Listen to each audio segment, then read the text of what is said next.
Hey everyone, welcome back to the channel.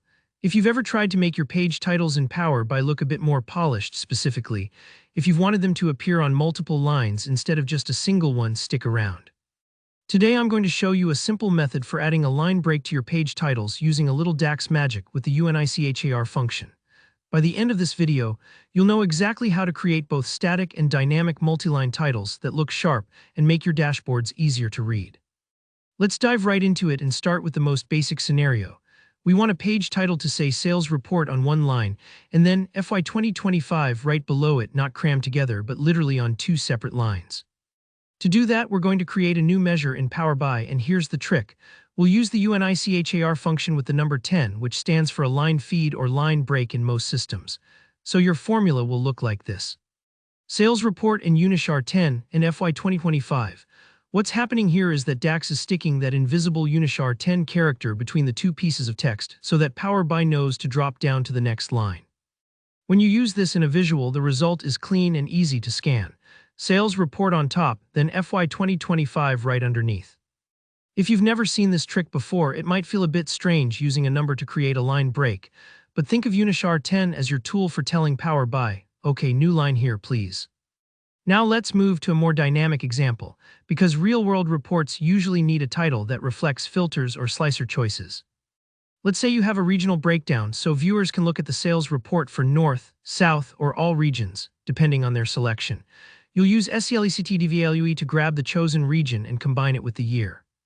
The formula then becomes Sales Report for and Selected Value Regions region, all regions, and UNICHAR 10 and year, and Selected Value Dates here, all years.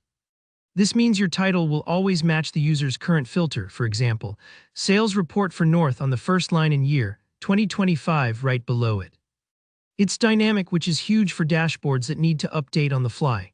So how do you actually use this in your Power BI report? First up, take your formula, whether it's the static or the dynamic version, and create a new measure. This is just like creating any other calculated measure in Power BI. Then drop a card visual onto your page. You might be tempted to set the page title property directly, but here's the thing. UNICHAR doesn't work in the actual page title settings. Instead, we're going to simulate a title using the card. Drag your new title measure into the card visual.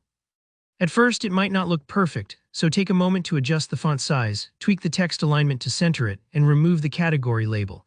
This'll leave you with a big, bold, professional-looking multi-line title right at the top of your report page. A couple of notes as you apply this. UNICHAR 10 works well not just in card visuals, but also in multi-row cards and table visuals, which gives you some flexibility in how you display dynamic titles or labels. Keep in mind, though, that you cannot use this trick directly in the page title property. It has to be in a visual to work. Think of it like putting a sticky note on your page. It's visible and clear, but not baked into the page's metadata. So that's it. With just a sprinkle of DAX and some thoughtful formatting, your Power BI reports will have clean multi-line titles that look great and keep your viewers oriented. If you found this helpful, please hit like, and if you have any questions or want to share how you're using dynamic titles in your own reports, drop a comment below. Don't forget to subscribe for more Power BI tips and tutorials. Thanks for watching, and I'll see you in the next one.